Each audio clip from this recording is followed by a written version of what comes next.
noche, encantada de estar con ustedes una vez más, como todas las noches, 7:30, 7. Esta es nuestra hora de encuentro para estar tranquilos. Ya es la hora de la noche, todo el mundo en casita, los que están trabajando, e incluso aún ya en cuarentena. Hay muchas áreas que, por lo menos aquí en el Ecuador, nos estamos empezando a reactivar. Y pues entonces ya a esta hora estamos todos en casita, ya todo el mundo sirvió la cena, recogió, y es momento entonces de dedicarnos un poquito a aprender de salud. El día de hoy vamos a tener una gran información. Vamos a darle saludos a la gente que se está conectando, a Nadia Ascanio. Nadia Ascanio, gracias por estar allí, siempre tan pendiente y participativa en todas nuestras transmisiones. Zaira Báez, bienvenida. Estamos esperando la conexión con nuestro invitado y tenemos un invitado de lujo. Tenemos un especialista en cardiología, pero además en arritmias cardíacas, arritmólogo. Para los que no conocen esta especialidad, son cardiólogos que se dedican a estudiar específicamente el ritmo del corazón. Cablecitos que llevan toda la electricidad del corazón, ellos alinean esos cablecitos para que ese corazón esté funcionando perfecto. Entonces aquí tenemos con nosotros al doctor Manuel Patete, cardiólogo, arritmólogo desde República Dominicana, venezolano pero en República Dominicana, así como yo venezolano pero en Ecuador, él es venezolano pero en República Dominicana. Bienvenido, Manuel, encantadísimo de tenerte en este espacio para hablar con la gente de qué pasa con mi corazón cuando late irregular. ¿Qué le pasa a ese corazón? ¿Cómo estás? ¿Cómo te va? Mira, bien, tranquilo, contento con esta tecnología. Nos ha tocado estos tiempos. Lástima que no tengo la bata, se me olvidó, disculpe. Todo el día, y todo el día con bata, mono quirúrgico, cosas, haciendo procedimientos para arritmias cardíacas. Pues, o sea, ya hasta ahora estás que no quieres nada. Sí, ya está, ahora estamos. Pero bueno, aquí vamos una hora más tarde. ¿Cómo estás tú? ¿Cómo está la familia? Bien. Bueno, la familia bien, gracias a Dios, todo chévere, en casita, encerradito, ya los chicos fascinados con su clases dirigidas por telemática, todo se está digitalizando. Estamos llegando al punto que probablemente nosotros pensábamos. De hecho en febrero tuve la oportunidad de reunirme con un grupo de gente que trabaja bien en serio con esta parte de tecnología y marketing digital, y ellos planeaban que esto que estamos viviendo ahora iba a ser para esta década, 2020, y más o menos en 5 años se iba digamos, a globalizar su uso, ¿no? Esto que planteamos en febrero, con una reunión latinoamericana de todo este tipo de conceptos, para 5 años se adelantó, o sea, ahora lo tenemos en 3 meses. Esto ha sido increíble, muchos aprendizajes muy rápido, y bueno, y la medicina no se quedó atrás. Ya estamos en eso, estamos en el aparato. Yo pienso que esta es una herramienta importante y un momento, y te felicito por esto y por tratar también de no siempre hablar de COVID, porque me gusta eso. Tú sabes que yo tengo un Instagram Live de COVID para desenmascarar algunos mitos, algunas cosas que se dicen con los amigos. El lunes te voy a tener a ti, pero también hay que seguir, hay que moverse. Vamos a seguir haciendo cosas y ahí vamos a hablar de cosas importantes. Entonces tú me decías, el corazón palpita, o sea, sí, si quieres comenzamos por ahí. ¿No quieres que converse un rato de eso? Sí, cómo no. Primero, ¿por qué palpita y por qué de repente se vuelve loco? ¿No? Muy frecuente, y es una cosa que mis pacientes muy frecuentemente me comentan. Doctor, y de repente mi corazón yo me lo siento, o de repente mi corazón anda como loco. ¿Cómo? ¿Qué pasa allí? ¿Qué le decimos a esa maquinita? Fíjate, es bueno hacer una introducción para saber más o menos ubicar a las personas. Yo me imagino que te ven médicos y también pacientes. Y el corazón es como una casa, es su parte de tuberías, que son los hemodinamistas, aquellos que meten catéteres para eso. Está su parte estructural, que son las puertas que abren y cierran, que son los ecocardiografistas que se encargan de eso. Y está la parte eléctrica del corazón, que está por dentro de las paredes. Al igual que cualquier casa, el corazón se comporta igual. ¿Qué pasa con esto? Hay especialistas ahora en cada parte del corazón, hemodinamistas, ecocardiografistas, quizás el término no es importante, pero nosotros somos arritmólogos porque estudiamos esa parte del corazón que a veces no late mal. Un alto porcentaje de pacientes que se quejan de que el corazón le late irregular tienen lo que se llama arritmia cardíaca. Yo me voy a detener un rato aquí porque eso es así como que si tú tienes una orquesta y tienes el director que le dice que por dónde ir y cómo van los acordes, y el del trombón va por su lado, pierde el ritmo. Eso pasa en las arritmias cardíacas. ¿Sí? Alguna parte del corazón decide llevar su fiesta por otro lado. ¿Okay? Entonces, esos saltos porque no está haciendo caso a lo que normalmente pasa. ¿Qué pasa con este paciente que siente eso? Un alto porcentaje de pacientes tienen arritmias cardíacas, que se pueden presentar de miles de formas. Y yo les digo lo que el primer tabú que queremos nosotros sacar es que lo que es arritmia y palpitaciones. Palpitaciones, que nosotros conocemos lo que es eso, es decir, el paciente se siente el corazón rápido, se lo siente lento, se lo siente con un sobresalto, que es lo que me estás preguntando. Y las arritmias, que son realmente ya el diagnóstico definitivo. Esas palpitaciones se pueden presentar de diferentes formas y depende de la edad que lleguen. Pues, pero es eso, el corazón está rápido y yo no lo sentía antes y ahora lo siento. Cuando eso pasa, es que alguna parte del corazón, que llamamos célula, decide hacer la contracción del corazón de una forma diferente. Y eso es perder el ritmo del corazón. ¿Cómo llamamos perder el ritmo del corazón? Fíjense, es muy sencillo. El corazón debe latir entre 60 y 100 latidos por minuto. A veces se ha tomado 50 y 100 latidos por minuto, pero si baja más de 50 o pasa más de 100, ya eso es una arritmia. ¿Cuándo pasa eso? Por ejemplo, te voy a poner el ejemplo cuando sube más de 100. Si yo estoy en mi casa tranquilo, estoy conversando con la familia y siento el corazón acelerado, dice, esto no es normal. Ahora bien, si yo estoy haciendo ejercicio y siento el corazón acelerado, es normal porque estás exigiendo al corazón sacar más sangre. Fíjate que son dos situaciones diferentes. ¿Cuándo uno se debe preocupar? Que una de las cosas que uno debe dejar en este tipo de conversaciones, te debe preocupar cuando el corazón debe estar tranquilo y está alterado. ¿Okay? Si tú estás en una discusión fuerte con alguien o estás viendo un partido allá en Ecuador que se llama el partido de fútbol de tu mejor equipo, y entonces tú dices, bueno, estoy alterado. Claro, tienes que estar alterado. Pero si te estás conversando por ejemplo, ahora con una gran amiga y yo digo, mira, el corazón lo tengo, no, es que algo está pasando en el corazón.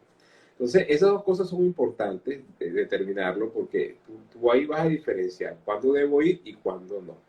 El título está muy bien hecho porque dice, te siento el corazón rápido, pero ya va, si tú lo sientes rápido, como estás viendo una novela, y está en la parte emocionante, una película finalizando, una película de terror, yo creo que ahí debemos asumir nosotros que esto es normal. ¿Okay? Claro, y eso es importante porque mucha gente se asusta, ¿no? Y hay un síntoma muy frecuente que, sobre todo en mujeres, no también en hombres, ¿no? Ya antes era más en mujeres, ahora también en hombres lo vemos muy frecuente, que es la palpitación nocturna. Entonces, cuando se acuestan, sienten el corazón. Cuando se acuestan es que empiezan a sentir esas palpitaciones. ¿Qué pasaría o qué le decimos a ese tipo de pacientes?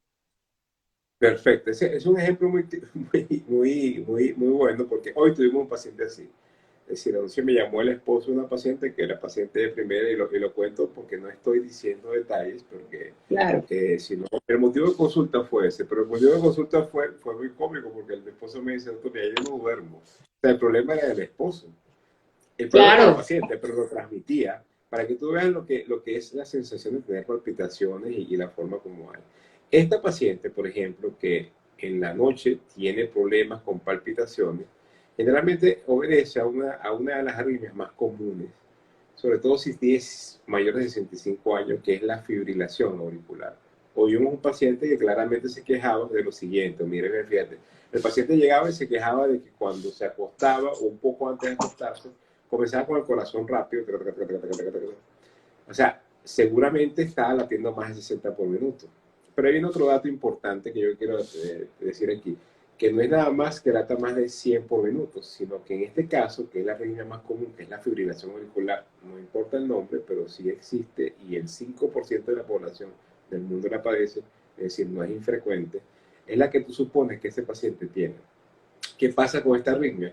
Esta arritmia se comporta con una frecuencia generalmente alta y cuando te tomas el pulso, es decir, cuando tú te tomas el pulso es irregular, es decir, va por un lado donde no era como normalmente te lo tomabas. Y eso hace que la paciente sienta cierto malestar, pasa toda la noche despierta, como esta paciente que teníamos anteriormente.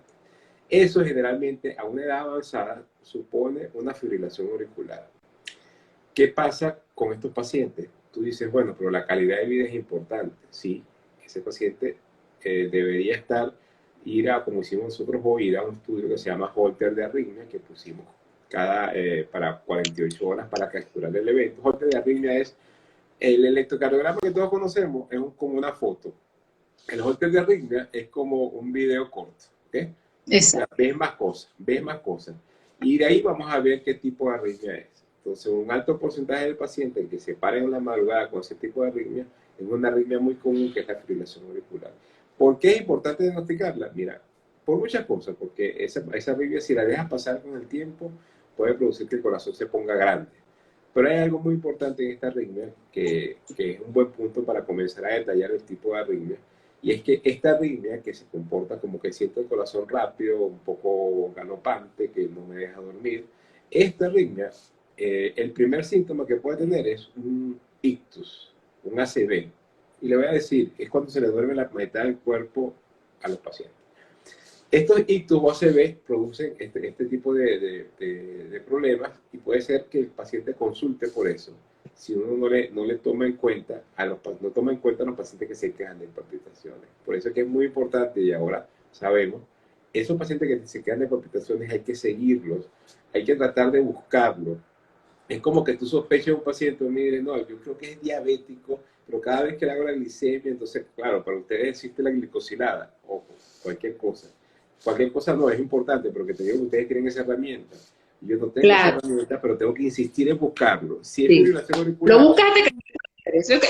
Nosotros nos pasa mucho como el Cushing, ¿no? Me salió el cortisol normal, pero se lo voy a hacer hasta que le salga alto, porque este es un Cushing. Este tiene cara de Cushing hasta que no demuestre lo contrario. Y si le salió bien, se lo vuelvo a hacer hasta que le salga alto, porque por la sospecha clínica, es muy típico, ¿no? Y justamente ese detalle que tú estás diciendo es súper importante, ¿no? Hacer el holter y buscarlo a tiempo. Yo te digo, y te lo digo por un caso que viví personalmente, pues mi papá tiene ahorita una demencia vascular producto de múltiples ictus, que nunca, que pues no dieron mayores síntomas, porque ni siquiera era con hemiplegia o biparesia o nada, ¿sí? Fueron múltiples ictus, y ahora luego de todo este tiempo es que agarraron la ritmo. Y le hacía el holter. Pero yo le decía, pero hágale un holter. Pero, no, pero es que el electro está bien, pero hágale un holter. Hasta que me molesté, hágale un holter. Y ya mi amigo, aquí le hizo un holter, mi querido amigo Rodrigo Mendoza, al cual le mando también un gran saludo, le hizo el holter y descubre la arritmia, ¿no? Entonces dice, es que allí está el problema, porque no tiene íntima media, no tiene daño estructural de la masa cardíaca, no tiene nada, tiene un cateterismo hace 6 años con coronarias una sola, 50%, o sea, pero ¿de dónde está saliendo? Háganle el holter, ¿no? En el primero no salió, en el segundo, en el tercero salió. Entonces, eso que tú dices es clave, es clave. Y a veces pasa por debajo de la mesa. Y ya dice, y los pacientes dicen, ya me hicieron uno y me quedó bien. Y si no tengo nada, o sea, no me salió bien, el paciente se conforma. Tanto muchos médicos, pero también el paciente. Dice, ¿para qué me voy a hacer otro si ya me hicieron uno y me salió bien? Bueno, y tú debes tener de ese hilo un bollo. No, muchísimo, muchísimo. Y por eso que nosotros insistimos mucho en el diagnóstico y es lo que promulgamos. ¿Por qué?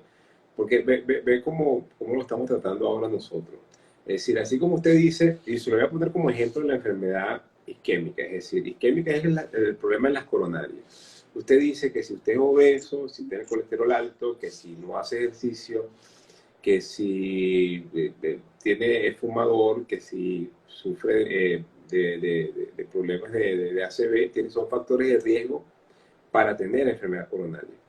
Para tener fibrilación auricular, que es la arritmia que estamos hablando ahora, luego podemos ir a los niños y todas esas cosas que pero que es una arritmia que se presenta muy común mayores de 65 años. Si usted tiene un paciente o un familiar que es hipertenso, se queja de palpitaciones, o que es diabético y se queja de palpitaciones, o que tiene una enfermedad del corazón estructural, falla cardíaca o el corazón débil, y tiene palpitaciones, esa arritmia hay que buscarla, porque el debut de ese paciente puede ser lo que pasa ahí. Pero fíjate que el debut de ese paciente puede ser que haga un ictus, como dijimos nosotros, que se le duerme del cuerpo, pero puede pasar como tu papá, entiendo, ¿no? Sí, Esta arritmia es tan problemática que si tú tiene dos formas de presentarse a nivel cerebral, que es eso, lo agudo, lo que pasa, estoy aquí hablando y el otro, a los segundos no puedo hablar. Pero también se presenta como que estoy progresivamente perdiendo la memoria. Progresivamente se me desarrolla un cuadro de demencia o empeora el Parkinson. O sea, ¿por qué? ¿Qué pasa? Y ya lo vamos a explicar aquí con fibrilación auricular, quizás para terminar de encajar esto. Esta arritmia es como que si el corazón normalmente se contrae así. Esta arritmia, el corazón se contrae así. ¿Qué hace que pase en la arritmia? Que en el centro se forman coágulos porque no circula la sangre.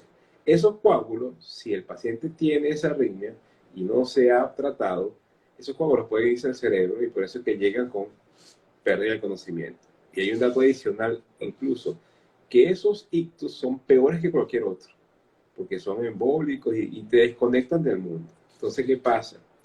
Yo voy a preocupar un poco antes y después dar solución, ¿no? Porque tampoco vamos a quedar aquí. Bueno, no todo bueno, la producción, que es la ventaja. vamos a decir, esto es peor que el coronavirus. O sea, ¿quién inventó esto? Entonces, tú decías un dato importante, porque 30% de los pacientes, o sea, 3 de cada 10, tienen asintomática la arritmia. Entonces, fíjate, tenemos una arritmia que cuando se presenta puede ser incluso fatal, que casi no tiene síntomas en un 30% de los pacientes y que es necesario tratarla precoz. ¿Qué hay que hacer? La búsqueda de la FA, o sea, la búsqueda de la enfermedad. Usted busca la enfermedad, es decir, si usted tiene un paciente diabético, hipertenso, yo insisto en esos factores de riesgo para tener la fibrilación auricular, que es una de las arritmias, es decir, nosotros podemos pasar a hablar de las arritmias en niños, creo que estaban preguntando por ahí, pero la fibrilación auricular es la que más molesta, porque es la que produce más daño en forma crónica y más daño en forma aguda. ¿Qué hay que hacer? Mira, en este caso lo que hay que hacer es hacer un holter de 24 horas, extenderlo a 72 horas si no conseguimos nada, luego incluso hacerlo seriado y al final también podemos poner lo que es un holter implantable, que es un holter debajo de la piel y buscarla, y buscarla. Es importante eso porque nos justificaría ese procedimiento. Lo importante de esta arritmia que se presenta en jóvenes y en adultos, más en adultos, pero lo importante de esta arritmia es que en los actuales momentos, en la mayoría de las partes del mundo, tiene curación. Sí, y lo más importante de toda arritmia es el diagnóstico, porque después que tú la diagnostiques ya tú sabes contra quién estás trabajando. Pero si tú tienes una arritmia y no la diagnosticas y aparece y desaparece y va y viene, como la que tenía, por ejemplo, mi esposo, entonces se iba y venía, me paraba en la noche, tómame, expúlsame. Y cuando ya yo llegaba con la estetoscopia no tenía nada. Entonces se iba y venía, y pasamos años en esto. Entonces, cuando tú la consigues, ya tú dices, aquí está el problema. Ya sabes a qué te vas a enfrentar. Pero mientras tanto estás enfrentándote a cualquier cosa, a cualquier situación, ¿no? ¿Qué hace para que el corazón diga, o para que el médico diga, este corazón tiene más chance de tener una arritmia o más chance de tener otra cosa? O sea, es decir, ¿es un problema estructural o es un problema secundario? Por ejemplo, el hipertiroidismo o cualquier otra cosa. Depende el momento en que te consulte el paciente. Es decir, esta señora que yo vi hoy, 70 años, con palpitaciones nocturnas irregulares, esa paciente tiene que tú epidemiológicamente decir, por los antecedentes, decir, esa paciente es una fibrilación auricular. Pero si es un paciente, 10 años, con palpitaciones de comienzo y fin súbito, y tiene posibilidades y nunca ha sido documentado ese paciente, probablemente tenga lo que es una vía accesoria, por ejemplo.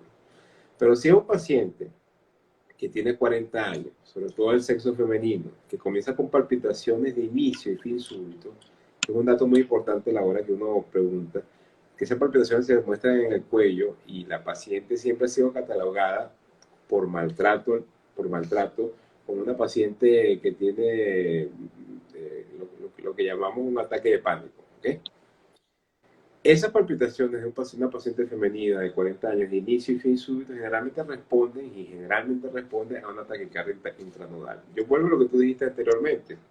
Es muy fácil para nosotros como médicos que el paciente te llegue, doctor, mire, yo tengo esto, me documentaron esto. Documentado es que cuando tuvo la arritmia, te hicieron un electro. Y entonces tú dices, bueno, pero la solución a esto es una ablación o un medicamento, lo que sea. Ablación es la curación definitiva de las arritmias. Pero a veces no pasa, y yo te explico por qué. Mire, por eso a veces uno siente que no que se maltrata, yo me gusta hablar de que, sino que uno como médico a veces lo primero que hace es desestimar el síntoma, y palpitación es un síntoma importante. Ya les hablé de la fibrilación auricular, pero les voy a contar esto, que es esa paciente que es femenina por una cuestión que yo no termino de entender, y los médicos deciden, no, vino con unas palpitaciones que se le quitaron cuando llegó, cuando le hacen el electro normal. Esa paciente, en un alto porcentaje, tiene una arritmia que se llama taquicardia intranodal. Perfectamente curable por un procedimiento que es sencillo. Y para que tú veas que es importante esto de saber lo que es la epidemiología, es decir, a qué edad está presentándose y cómo se presenta, porque no todo es buscar la forma de hacer algo invasivo, sino preguntar al paciente. Estas pacientes se pueden curar y es un alto porcentaje. Ahora, fíjate, el porcentaje Y ahí, y mira, y quiero detenerte aquí en este momento porque has dicho la clave de todo, preguntar.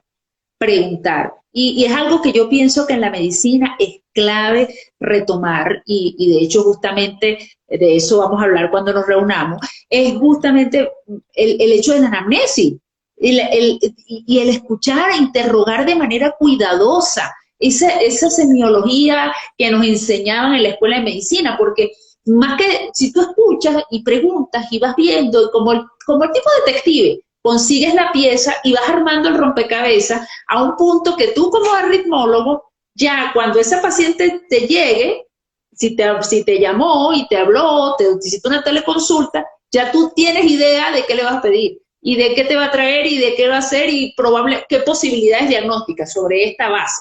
Entonces, el preguntar y que el paciente nos dé muchos detalles es súper importante, bueno, en la medicina en general, pues, y en la cardiología muchísimo. Pues, mira qué hermosa semiología estamos haciendo solamente con interrogatorios, edad, momento de aparición, qué siente el paciente. Todavía no le has puesto la mano, todavía no tienes un Holter, todavía no le has puesto la mano, pero ya tienes 75% del diagnóstico orientado. Claro, porque y lo practico mucho en la consulta con los estudiantes o con los médicos que están con nosotros. Tiene tres cosas en arritmia. Una, que es esta taquicardia que comienzan de repente y terminan de repente. Eso obedece a un circuito que es de nacimiento. Generalmente se presenta con menos de 40 años. ¿Okay? Se puede curar, casi un 99%. La segunda es una taquicardia que comienza poco a poco y termina lentamente. Esa taquicardia puede ser taquicardia normal del corazón, taquicardia sinusal. Eso puede ser esperable o obedece, contestando la última pregunta, a que hay un desorden hormonal, tiroides, la hemoglobina baja. Eso puede ser así. Pero esa taquicardia, a diferencia de la primera, va poco a poco comenzando y se quita poco a poco. Existe una tercera taquicardia, para resumir en los pacientes que siempre van a preguntar, pero yo tengo esto. Si usted tiene un corazón que está latiendo normal y siente un saltico, que es lo que sienten los pacientes, ese salto es que el corazón, una parte del corazón está tratando de llevar el comando. Eso es una arritmia. No se denomina taquicardia, se llama extrasístole ventricular, pero es que el corazón se resetea de vez en cuando. Como si tú tuvieras una computadora, se trancó y ¡pum!, la resetea. Entonces, fíjate que son tres. Una que comienza y termina súbito. Esta es la que comienza progresivo y termina progresivo. Esta primera se puede curar y para toda la vida con alto porcentaje. Esta tercera, que es que el corazón da un salto o sientes un vacío en el corazón, también se puede curar o tratar médicamente. Primero tratas médicamente, después cura. Y hay una cuarta, que es la primera que hablamos, que es la fibrilación auricular, que comienza de repente, pero que no es tan organizada, es decir, no la sientes tan rápido como la primera, sino que es irregular el pulso es irregular, es una cosa que tú dices, siento algo, tengo una dificultad para respirar. Esas son las 4 posibilidades diagnósticas que tenemos ahora en arritmia. Paulo, Y de ahí tú te puedes Paulo, salir. De ahí tú dices, bueno, claro. yo conversé con el paciente y hacemos nosotros, hablamos con los médicos y decimos, ¿qué crees tú que sea, doctor? Yo creo que es una extrasístole. Ah, bueno, está bien, porque preguntaste al paciente, lo tocaste y está bien. ¿Okay? Claro, claro, por eso y bueno, semiología pura, ¿no? Y con esas 4 divisiones no hay mucho donde perderse. Por aquí nos estaba preguntando uno de los que está conectado por Instagram, ¿qué medicamento de elección usarías en las arritmias en pacientes con COVID-19? Tú sabes que ahorita esa es la moda, ahorita, si no te preguntan de COVID-19, no se conectar. O sea, aquí No, hay que está hablar bien. de COVID-19. Está bien. Eso es, eso COVID-19 es un tema es aparte, la que pero sí, no hay que hablar de eso, porque imagínate, nosotros no es que estemos disociados, estamos hablando de arritmia, porque también estamos haciendo, tratando de un poco, no cambiar el tema, sino seguir adelante, movernos. Pero fíjate, en COVID-19 se ha demostrado que, en principio, puede producir una miocarditis, ¿okay? Y la miocarditis es inflamación de todo el corazón. Esa miocarditis no se produce temprano, sino tardío, y esa miocarditis puede traer riesgo de arritmias ventriculares. Depende de lo que se presente. ¿Qué es lo que más se ha presentado? Fibrilación auricular, arritmias ventriculares, que ya hemos hablado aquí, que son esas extrasístoles. Pero hay un cuadro importantísimo, que yo quiero dejar claro ya que están hablando de COVID-19, que quizás sea, es decir, el uso de la cloroquina como medicamento, es es un tratamiento compasivo, pero un tratamiento compasivo que trae problemas, ¿ok? Entonces, hay que tomarlo con responsabilidad y hay que esperar que nosotros debamos medir el QT, incluso cuando ahora más cuando se usa con acitromicina, que también prolonga el QT. ¿Qué es el QT? El QT es el sitio donde el corazón se puede descarrilar, es decir, el corazón se está relajando de la contracción, se contrae así, y cuando se está relajando, en ese momento, si tiene alguna alteración, puede hacer arritmia. Ese intervalo QT lo prolonga la cloroquina y la acitromicina. Es importante. ¿Qué produce esto? Mira, te voy a decir el término: taquicardia ventricular polimórfica, porque el QT largo produce unas arritmias muy severas. No tratar, que quede claro aquí, no tratar eso con los medicamentos que normalmente tratamos esas arritmias, que son lidocaína, amiadarona, porque la amiadarona lo voy a poner peor porque prolonga este QT. Medicamento de elección, no está en todos los países, nosotros gracias a Dios lo tenemos aquí, lo usamos casi a diario en los estudios, es isoproterenol, Isuprel. No lo tienes, pero no uses amibarona entonces. Trata de claro. usar, de retirar la cloroquina, hace un RCP, y si pasa eso, pues tienes que estar muy pendiente. ¿Cuál es la arritmia más común que se está presentando? Bueno, precisamente esto, tener cuidado con la cloroquina. Eso es lo que... Claro, eso es muy importante porque justamente en esto, cuando salen tantas cosas y todo el mundo sale desesperado y quiere tomar algo y no se automediquen, y ahí tienen la razón, ahí tienen la razón. Aquí están preguntando por Facebook, nos habla una paciente que le dice, en la noche me dio punzada y me quedé con el dolor en el pecho. ¿Qué podrá ser? Uy, bueno, fíjate, estamos en el tema de arritmias, ¿no? Para descartar un poquito las arritmias. El dolor en el pecho ya pudiera obedecer a otra división de la cardiología, y pudiera obedecer a otra parte del corazón que puedan ser las coronarias. Sin embargo, hay algún tipo de arritmia que se presenta con dolor en el pecho, y les explico por qué. Porque si el corazón va rápido y no sostiene esa rapidez, el corazón comienza a llorar. Cuando el corazón duele es porque llora y se está quejando. Mira, ya, bájale 2, como decimos nosotros. Pero si no le bajan 2, el corazón va a seguir doliendo. ¿Cuáles son las características de ese dolor que te debe hacer consultar? Primero, todo dolor en el pecho debe ser consultado. Vamos a estar claros aquí. Y segundo, las características de un dolor en el pecho cardíaco, para preocuparnos, es un dolor opresivo, donde sientes quizás no dolor, sino una molestia en el pecho, como si te oprimiera, como si un elefante tuviera aquí un pie de un elefante. Y ese dolor se puede estar prolongado por más de 20 minutos. Y si no se prolonga por más de 20 minutos, de todas maneras igual hay que consultar. ¿Cuáles son las características? Si es en reposo, ya es una emergencia. Si usted tiene dolor en el pecho en reposo, que es como opresivo, tiene que consultar una emergencia. Pero fíjense, no nos volvamos locos cuando hoy se va a llenar la emergencia y en estos tiempos de COVID no debemos llenar las emergencias. Es decir, este dolor tiene que ser de unas características típicas, pero también, como hablamos con las arritmias, la epidemiología, si usted es un paciente de 12 años, 15 años, 20 años, no fuma, hace ejercicio, no es, probablemente no sea una causa la cardíaca, que tiene que consultar si persiste, sí. Pero si usted es un paciente de 65 años, fumador, con antecedentes familiares, que la gente se muere joven, ese paciente tiene un dolor en el pecho, tiene que consultar. No se ponga a oírme a mí ahora decir, no, que si es punzante, no. Usted tiene la lotería ganada para que sea algo cardíaco y tiene los números comprados para que sea algo cardíaco. Cuando llega al centro, usted le dirán, bueno, es o no es, pero usted hizo la labor. Su parte. Usted hizo su parte, que fue acudir, que es lo más importante. Por aquí nos preguntan que qué se puede hacer al momento de sentir las arritmias para no tener pánico. O sea, si la persona siente la palpitación o la arritmia en ese momento, ¿qué hace para no sentir pánico? Pánico. Pánico. Porque va a sentirse, o sea, cuando siente la arritmia, siente pánico, tiene sensación de que él se va a morir. Entonces, ¿cómo hacer para no sentir eso? ¿Cómo puede ella regularse para, antes me imagino, yugular eso o esa sensación para poder ir a buscar ayuda? Si tiene que buscar ayuda, si eso le da a las 2 de la mañana, ¿qué hacer en ese momento que siente la arritmia? Mira, eso es muy importante. A ver cómo podemos transmitir esto. Una pregunta demasiado buena, porque uno puede ir a profundidades ahora con los pacientes. Y te explico por qué. A ver, ahora tenemos mucha tecnología en casa. Tenemos el Apple Watch, tenemos el tensiómetro que te puede decir la frecuencia también.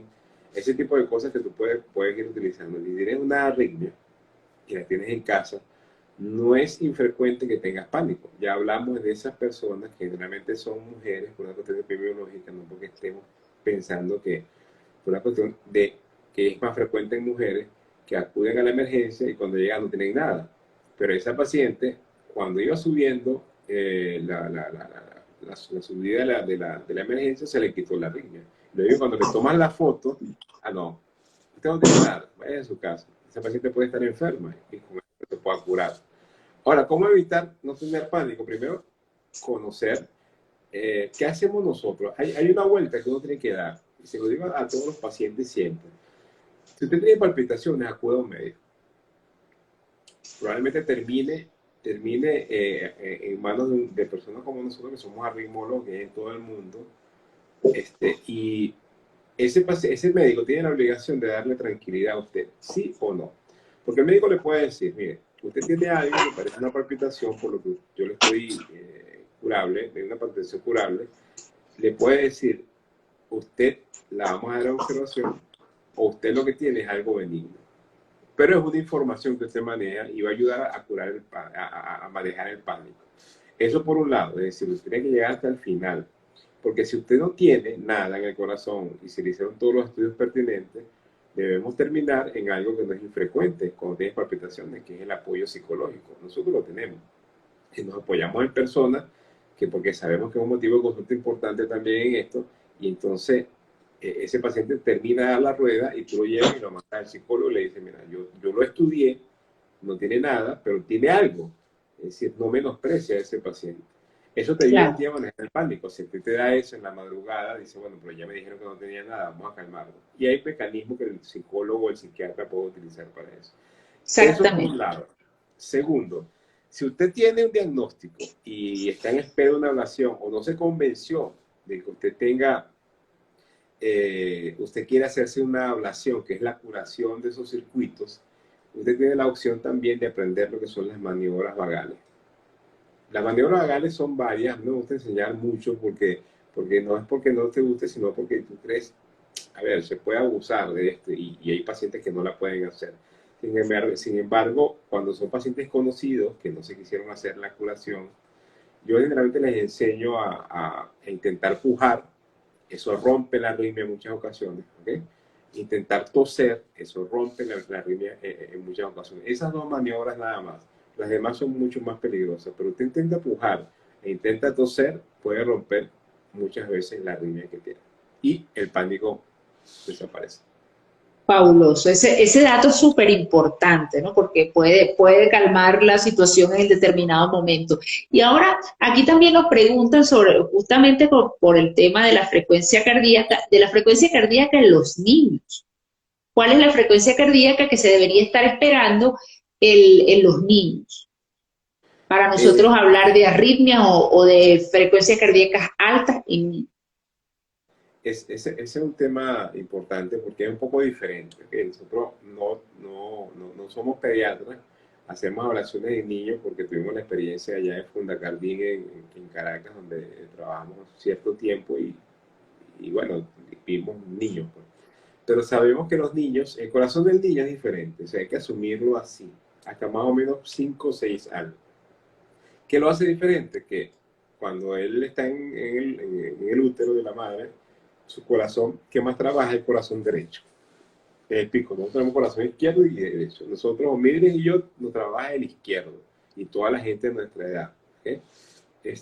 Todos los muchachos, pues, como nosotros, nos trabaja el izquierdo. Entonces,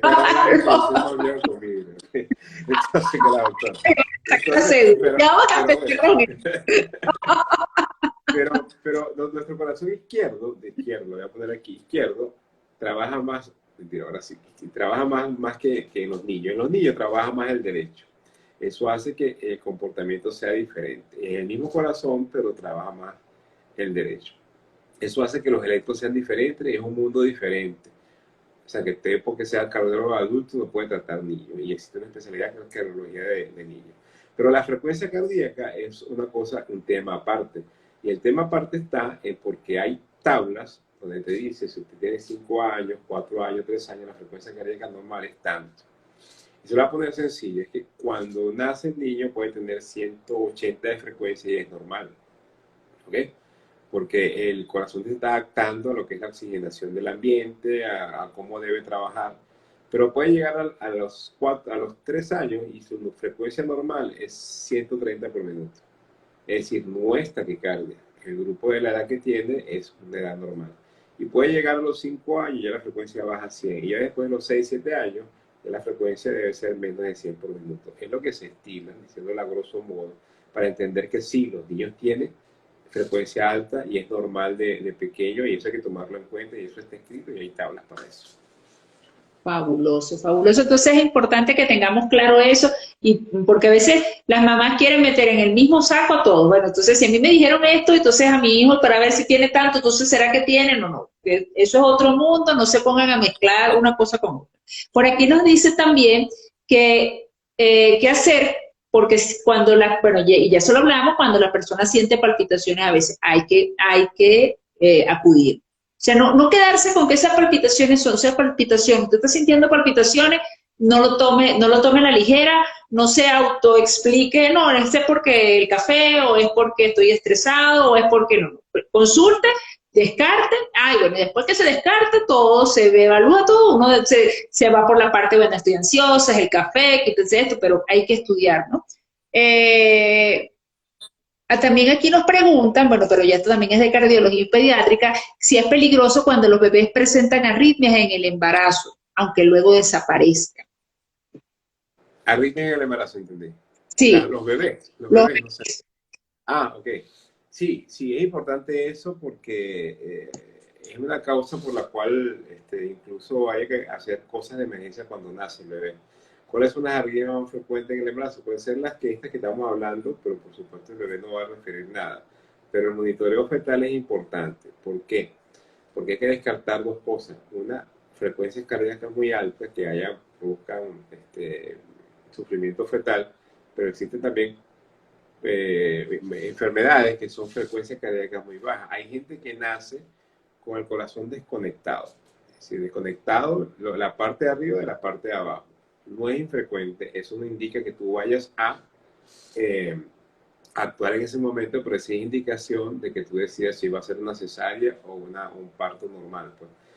De esto no somos expertos, probablemente hemos tenido algunas consultas con respecto a fetos que tienen bradicardia o tienen problemas de circulación. Generalmente no observamos. ¿Okay? Cuidado con eso. Una frecuencia baja en un recién nacido es una frecuencia que se puede observar. Tú puedes pasar toda la vida con el corazón bloqueado sin colocar un marcapaso. Pero sí hay parámetros que tú usas para decidir. ¿Qué hacer con esos pacientes que tienen problemas en el corazón de la conducción, ya sea taquicardia o atención inmediata después que nacen, eco del corazón y seguimiento a largo plazo? No se trata de ser invasivo, es decir, de meter un catéter porque recién nació, no, porque el corazón, cuando comienza a envejecer, digo 1 año, 2 años, muchas veces esas vías se desconectan, esos cortocircuitos se quitan solos.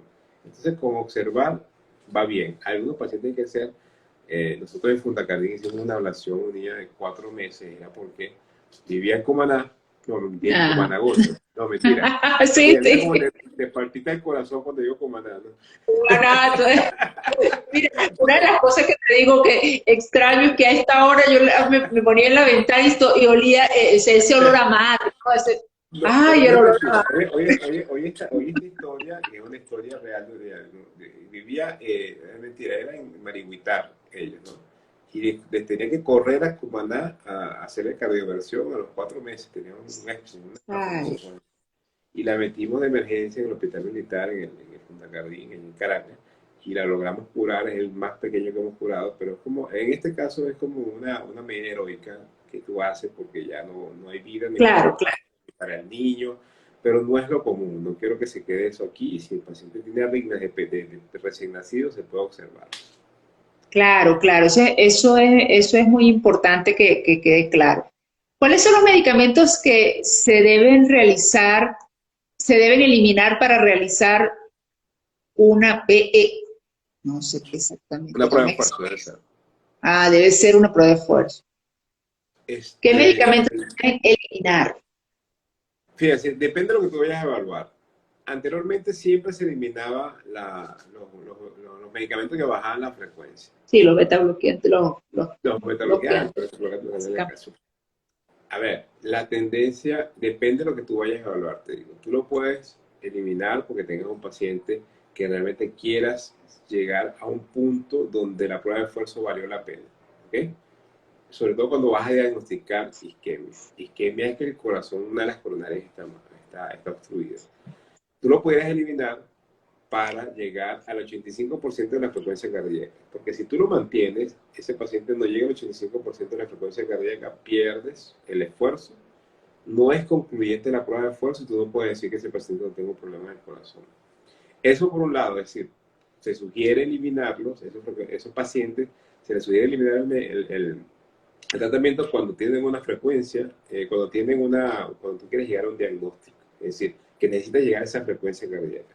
Pero si un paciente que, por ejemplo, va a ser estudiado para rehabilitación cardíaca, él se le hizo, ya pasó por todo el cateterismo, operación, lo que tenga, y tiene el medicamento como tratamiento de base, pero ya es conocido isquémico, esos pacientes generalmente se les deja ese medicamento porque tú vas a evaluar cómo está el paciente con el tratamiento. ¿Me explico? Es decir, cómo responde el tratamiento y si se lo quitas, entonces no estás haciendo nada. Puede ser que ese paciente no llegue a la frecuencia que se desea para tener isquemia, para tú decir tiene coronarias cerradas o no, pero eso no es importante en ese momento. Entonces depende del momento que tú vayas a hacer la prueba de esfuerzo, retiras o no el tratamiento. Si es para un diagnóstico nuevo, generalmente lo retiras porque tienes que llegar a una frecuencia que te dice una tabla y dice, si llegas aquí, ya yo te puedo asegurar que en un alto porcentaje no tienes problemas de isquemia en el corazón. Claro, claro, perfecto, muy buen detalle eso, y sobre todo porque hay veces que los pacientes incluso no entienden por qué le quitan algún medicamento. Si lo van a hacer, entonces ¿para qué me quitan el medicamento? Entonces, aquí nos pregunta, soy hipertensa nocturna, manejo presiones de 160 durante el día, en la noche puedo llegar a 136/94 promedio, el cardiólogo me indicó Cardesartan 8. Me siento bien, pero con los cambios de posición, hay cambios, pues se siente mal. Pero con los cambios de posición, no entendí ahí que... Me imagino que con los cambios de posición debe tener, sentirse mal, me imagino, por aquí no lo pone. Sí. La hipotensión del postural. Pues. Eso, ese es el término. Este es algo muy importante. Me imagino que puede ser una persona mayor, bueno, no se ve mayor en la foto, ¿no? Pero bueno, le indicaron tratamiento candesartán, un tratamiento fuerte, ¿ok?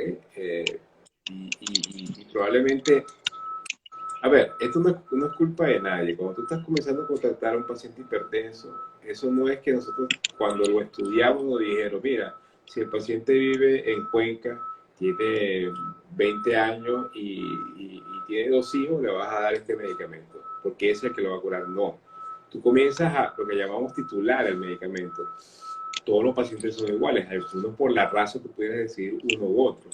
Pero puede ser que el comienzo sea un poco complejo, en el sentido de que estés usando poco o estés usando mucho. Si está usando mucho, va a tener lo que usted tiene, que es ese mareo, pues, porque no logra controlarse. El corazón debe, el organismo debe, cuando te levantas, te tratas de levantar, debe mantener una presión normal. Pero si tienes tomando medicamentos para bajar la presión, ¡pum! Te disminuye la cantidad de sangre que te llega al cerebro y te da mareo, y eso es la debilidad que puedas tener. ¿Qué sugiero yo con esto? Porque es muy fácil uno de lo lejos decir, no, muchos medicamentos, no. Consulte a su médico, porque su médico está intentando hacer titular el medicamento. Pero Claro. puede decir, le bajo, le subo, se lo cambio. Ya después generalmente pasa un mes con esto y ya su médico logra conseguir la dosis ideal y que usted se sienta bien y esté protegido. Claro, y eso es importante porque no es el medicamento que te tomaste hoy y ya mañana estás perfecto. Hay que dar un tiempo.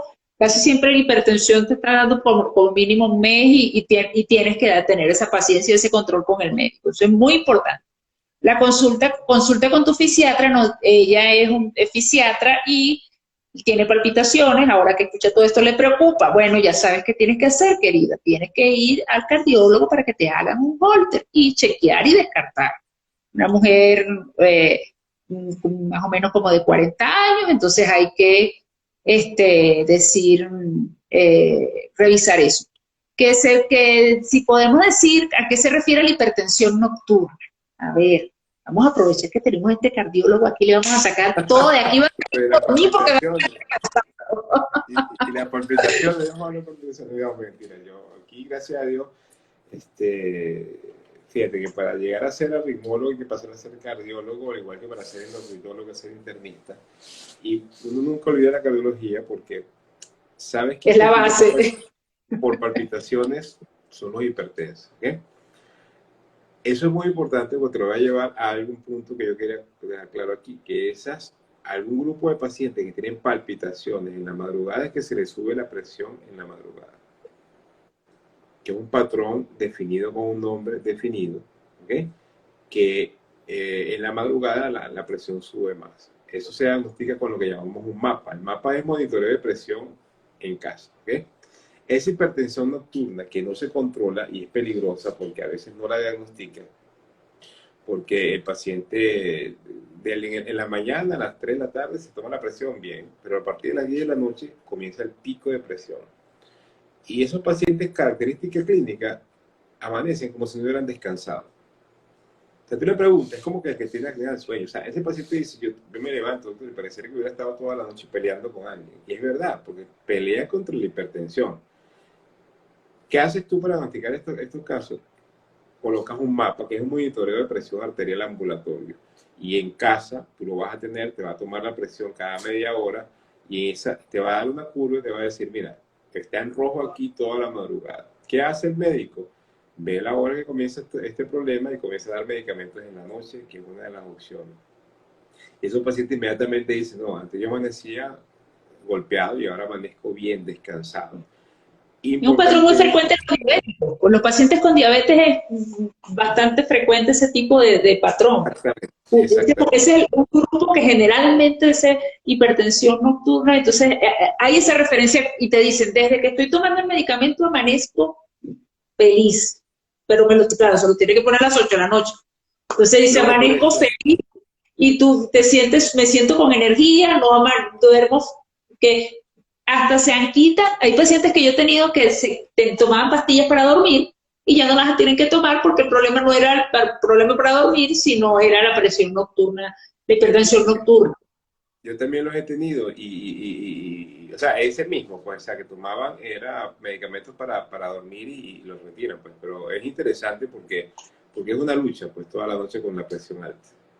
Sí, y si imagínate, por ejemplo, un paciente que tiene hipertensión nocturna y de paso diabetes, entonces imagínate ese combo para ese riñón, para todos sus órganos blancos, y amanece de paso cansado, la glicemia alta, porque el mal dormir también amanece entonces con disglucemia, y a veces yo en los casos que he tenido decía, doctora, pero es que no entiendo por qué amanezco hoy con la glicemia alta, trabajo, entonces amanezco con mucha variabilidad glucémica en ayuna, cuando yo siempre como lo mismo y mi medicamento es estable. Y ahí es donde tenemos la cardiología y la endocrinología se compenetra porque uno dice, oye, ¿cómo estás esto? ¿Y cómo estás? Y preguntas y preguntas y lo mandas al cardiólogo, le hacen el mapa y aquí está la respuesta. Y la respuesta no es ponerle más insulina, ponerle más medicamento, ponerlo a dormir con una pastilla, sino cambiar el horario de la medicación, de la presión y se acabó el cuento. O sea, Exactamente. ajustes pequeños que hacen una gran diferencia en la calidad de vida del paciente.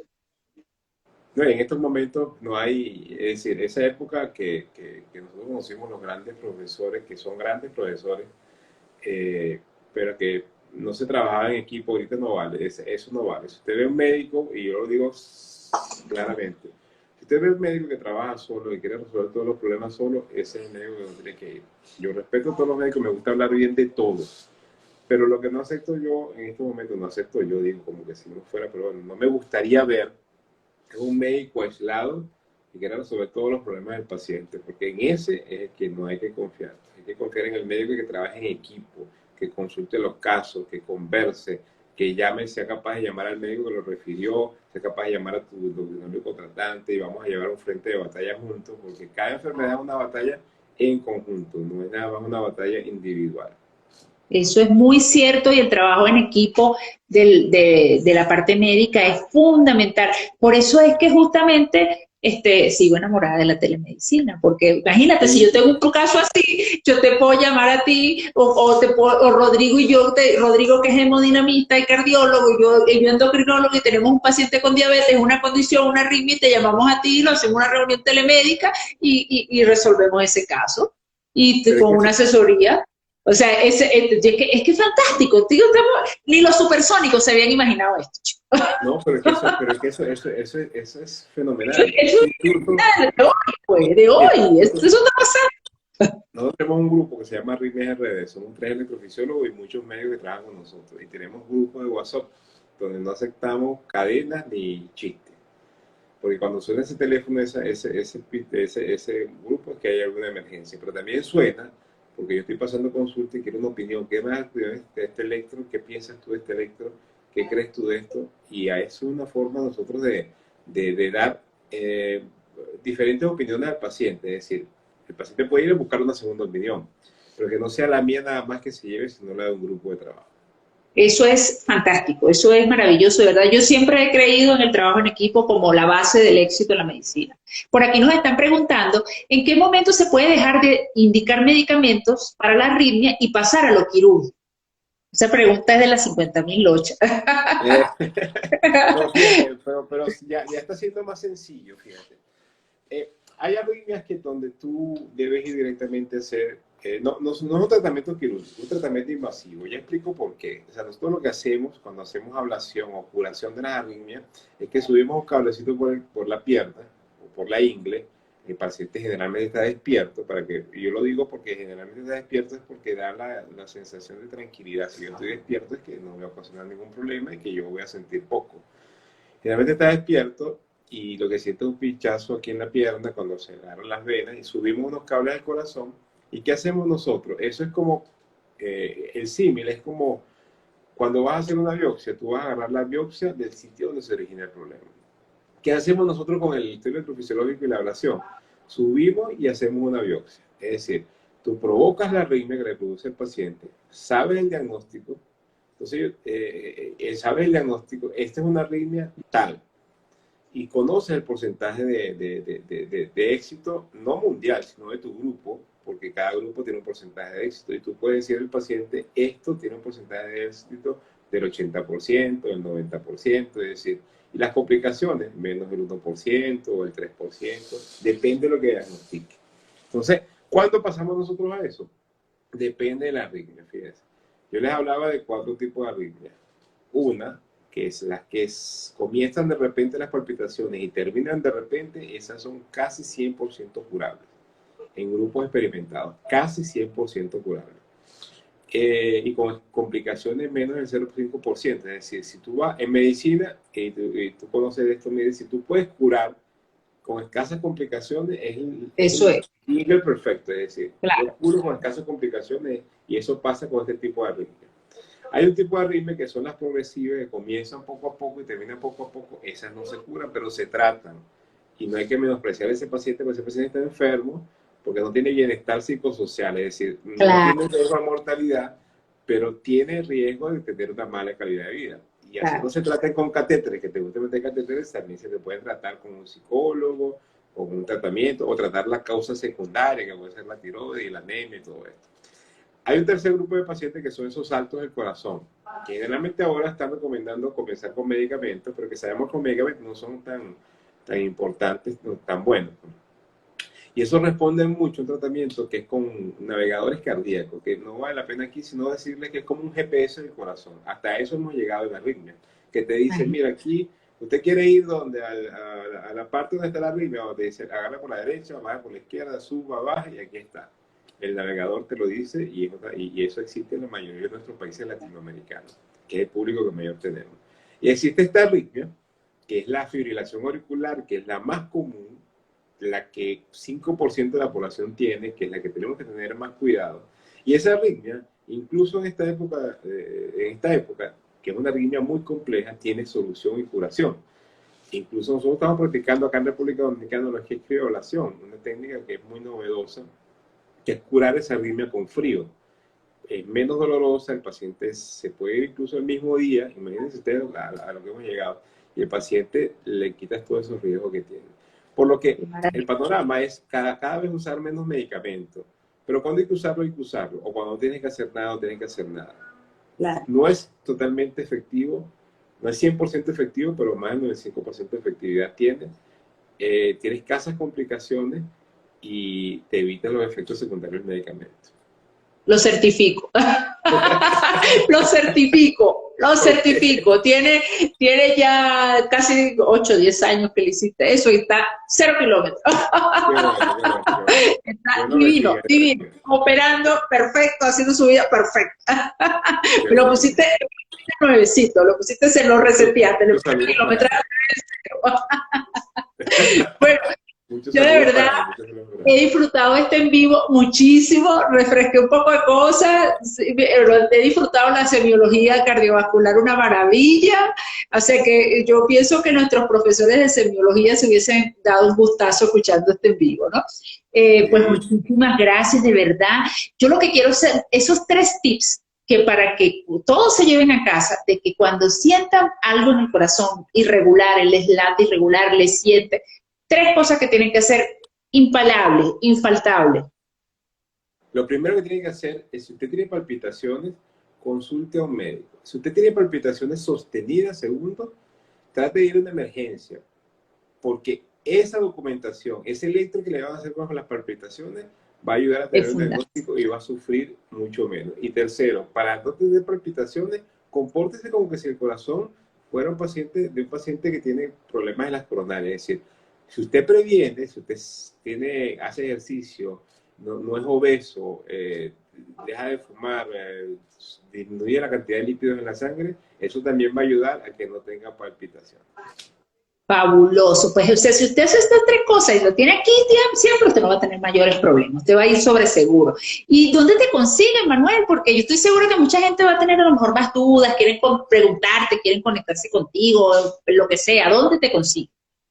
Mira, en República Dominicana, por supuesto. Sí, pero sí, claro. Pero yo quiero que estamos en @ManuelPatete en Twitter e Instagram. Por ahí recibimos muchas consultas. En esta época hemos sido muy solidarios, muy solidarios con gente de otros países, porque contestamos preguntas, dudas que tengan. Cuando hay que mandarlos al médico en su país, lo mandamos, pero como queremos que poca gente consulte, más o menos orientamos por ahí. @Manuel Patete en Twitter, @Manuel Patete en Instagram. Por ahí nos pueden contactar. Yo creo, porque somos muy activos por ahí, por eso lo digo, no doy ningún teléfono, ni un email, pero por ahí Es que es más fácil. Exactamente. Ahorita Y todo el bueno, mundo está en las redes. tenemos ahora un Instagram Live que yo creo que puede ser momentáneo, pero tenemos 17 episodios, se llama Timing. Timing es sincronizar la información. Ahí